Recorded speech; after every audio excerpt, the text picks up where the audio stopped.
مش هتكلم عن الريلمي 13 برو بلس ولا اقول لك ما تجيبوش ما فيهوش اي جديد والكلام ده. انا هقارن بينه وبين ال 12 برو بلس ونشوف فيه فرق وتطوير فعلا زي المراجعات ولا مجرد كلام وفلوس مدفوعه. سريعا كده معاكم طارق مجدي ويلا نبتدي.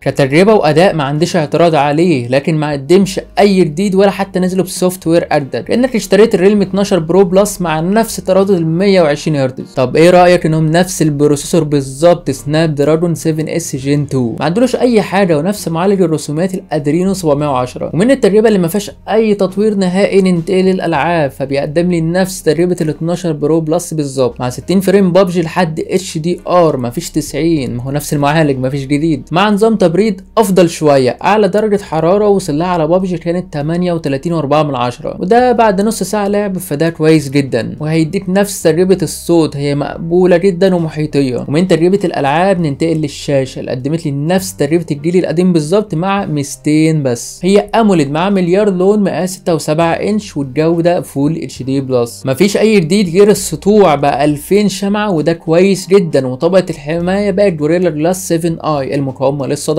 التطوير حلو برضه، لكن مش عارف ليه مفيش جوده 1.5 كي لحد دلوقتي، حاجه غريبه شويه. ومن الشاشه اللي فيها تطويرات محدوده ننتقل للتصميم. صراحه عجبني اللون ده اكتر، هو ازاز وفي منه لون ازرق كحلي مايل الاخضر شويه بس جلد خلي بالك. واللي ضايقني اكتر انهم شالوا التصميم القديم وحطوا شكل تقليدي مع دايره الكاميرات، دايما الحلو ما يكملش. كمان غيروا شكل الدايره بنفس الثلاث كاميرات وفلاش هنعرفهم في جزء الكاميرات، ونعرف ايه معنى كلمه هايبر ايمج بلس مع نفس الفريم البلاستر، بس قللوا السمك من 8.75 ل 8.23، كويس جدا، مع وزن اقل 6 جرامات من 196 جرام ل 190 جرام، ونفس مقاومه الميه معيار اي بي 65، مفيش جديد، ما وصلوش مثلا لاي بي 67 او 68، مش عارف ليه بس يأدي الغرض. المميز هنا ان هو مقاوم للصدمات، وقعه براحتك مش هيحصل له اي حاجه بشهاده ريلمي، مع دعم الواي فاي 6 بلوتوث 5 و2 نمشيها ماشي، وداعم بشكل كامل ان اف سي بس 360 درجه، وبرده مفيش اي ار بلاستر خاصيه الريموت، مش عارف هينزلوها امتى. ومن خاصيه اي ار بلاستر اللي مش موجوده اساسا ننتقل للسوفت وير اللي ما فيهوش اي جديد. كمان نفس الواجهه الريلمي يو اي 5 مع اندرويد 14، ما فيش اي جديد، لكن سريع وسلس مش هيواجهك فيه اي مشكله سواء 13 برو بلس او 12 برو بلس. هتلاقي نفس ميزات الذكاء الاصطناعي زي الجيل القديم ونفس ميزات اوبو 1 بلس، ما تنخدعش بكلام المراجعات او دعايه الشركه او انه الوحيد اللي فيه اي اي بس، لا، بعض المزايا زياده بس في الكاميرا ومعالجه الصور. فما تنساش يا صديقي وانت معدي اللايك والاشتراك وزر الجرس واي كلمه حلوه تشجعني. استمر، عاش، برافو، جامد، الكلام ده مش هوصيك، وكفايه كده ويلا نشوف الكاميرات. فهم الثلاث كاميرات الاساسيه 50 ميجا بكسل مع مثبت بصري، الثانيه 50 ميجا بكسل بيروسكوب زوم مع مثبت بصري و3 اكس اوبتيكال ولحد 120 اكس، والاخيره المعتاده 8 ميجا الترا وايد، شغالين بالذكاء الاصطناعي لتحسين ملامح الوش وتفاصيل الصور. وكارقام مش هتحس باختلاف كبير، لكن غيروا سنسور الكاميرا الاساسيه والزوم. وعشان اكون منصف فانا هقارن بينه وبين ال 12 برو بلس ونبتدي بالصور. هتلاحظ فرق افضل في الالوان مع ال 13 وتفاصيل الصور اوضح، التفاصيل اوضح درجه بسيطه، السور باين بتفاصيل السلك والوان السماء افضل، تفاصيل السماء افضل في ال 12، لكن الزرع واضح جدا في ال 13 هو والارض، حتى الالترا وايد باين فرق واضح جدا في الزرع والارض في ال 12 برو بلس. تفاصيل السور اوضح والوان الزرع افتح شويه في ال 13 عن ال 12. هسيبك انت تحكم بنفسك وتقول لي مين الافضل عند 1 اكس. باين الفرق جدا عند 3 اكس وتفوق لل 13، ركز في تفاصيل الجناح، هتحسهم زي بعض في تفاصيل الوش، مع ده افضل درجه في ال 13 زي بعض مع اختلاف تحليل الضوء، وهيبان اكتر هنا في ال 13 محمر الوان الوش جدا عكس ال 12 طبيعي بس الضوء تحسه زياده شويه. وهيبان في الالترا وايد في فرق في درجات اللون واضح، لكن العزل محترم في الاثنين وشايل تفاصيل بسيطه في الشعر مش هتاثر معاك ومش هتبان بشكل واضح. ال 13 واقعي اكتر في الوان الوش والعزل حلو في الاثنين، لكن ال 13 افضل في الشعر، وال 12 برو بلس افضل كالوان. ال 13 تحس الوش مرسوم شويه، لو ركزت هنا اكتر باين انه مرسوم. في النايت مود ال 12 افضل بس مش موضح تفاصيل القمر كويس، ال 13 يتفوق. قول لي انت ايه الفرق بينهم، هسيبك تفكر وتكتب في الكومنتات رايك. الزوم هنا غريب شويه، في ال 12 متفوق على ال 13 معرفش ازاي. فعند ال 10 اكس لو ركزت على اليافطه كويس هتلاقي فرق واضح جدا لل 12، وكذلك ال 20 اكس الكلام لسه واضح كويس، لكن ال 13 مش قوي. قوي تحس انه مش باين اصلا. ومع ال 60 هرتز هتحسهم زي بعض بس 12 افضل درجه، اما ال 120 هرتز فال 12 يتفوق بفرق واضح وانت اكيد شايف بنفسك. تصوير الفيديو برغم انهم 4K 30 فريم زي بعض لكن ال 12 تفوق في تحليل الضوء وباين جدا في الزرع والارض، خصوصا لو متوجه ناحيه الشمس او ضوء شديد، لكن لو نزلت لتحت شويه تلاقي تفاصيل افضل في ال 13 وال 12 تحس فيه ضوء زياده شويه. ال 13 كويس في الحركه والمشي وثابت اكتر من ال 12 اللي ما كانش افضل حاجه في اول السنه. اما السيلفي هنا فهم زي بعض 32 ميجا بكسل وشبه بعض جدا، لكن ال 13 بتفاصيل افضل وال 12 بيحلل الضوء افضل. مستنيك تقول لي مين الافضل هنا وليه في الكومنتات. في العزل هتحسهم زي بعض لكن ال 12 سايب تفاصيل شعر افضل من الجناب، والفيديو زي بعض 1080 60 فريم، تحليل الضوء افضل في ال 12 ومبين تفاصيل الوش عكس ال 13 غامق شويه. في الضوء المظبوط هتلاقيهم زي بعض، لكن في الضوء الشديد صراحه ال 12 مخفف الاضاءه وموضح الماء والارض مش قوي بس في فرق ملحوظ. سيبك من الكاميرات وننتقل للبطاريه اللي كانت ممتازه في ال 12 5000 ملي امبير وبتكمل معاك 11 ساعه استخدام، لبطاريه حاليا اكبر 5200 ملي امبير وبتستمر معاك 13 ساعه استخدام. ده كويس جدا وهيكون مناسب جدا معاك في الاستخدام اليومي، المشاهده، الشغل، توصيل الطلبات، اوبر، اي حاجه بتحتاج استخدام طويل. مع شاحن 80 واط وفرق بس 13 واط بين الجيلين وبيشحن في 45 دقيقه تقريبا. اتمنى الجيل الجديد يوصلوا لل 100 واط زي ال 11 برو بلس. ومن البطاريه ننتقل للرامات اللي بتنزل باقل تردد حاليا 2133 ميجا هرتز وبنوعين 8 و12 ومساحه تخزين من نوع UFS 3.1 مع نوعين 256 و512 ممتازين جدا استخداما، مش هتواجه اي مشكله في الاستخدام او التجربه، ومش هتحتاج رام بلس بتزود الرام من مساحه التخزين بس بتقل الموبايل، دي تستخدمها افضل في موبايل برام 6 وما اقل، لكن فوق كده هتتضايق في الاستخدام، هتحس ان الموبايل متأيد ومش عارف يشتغل بكل قوته، فبلاش اقفلها لو موبايلك رام 8 وما فوق. ومفيش كارت ميموري لا في ال 12 ولا ال 13، ولا تلاحظوا اني ما قلتش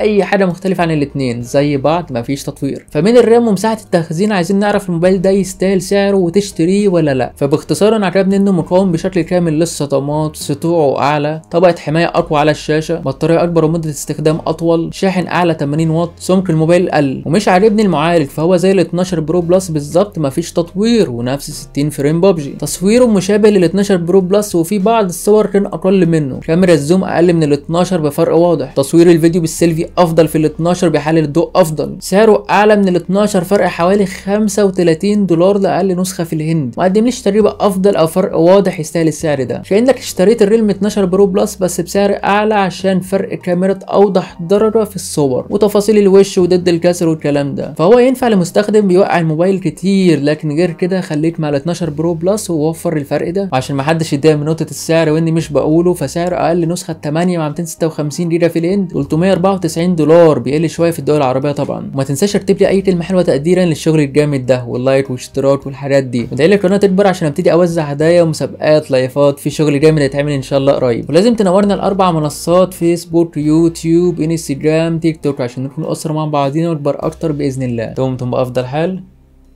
سلام.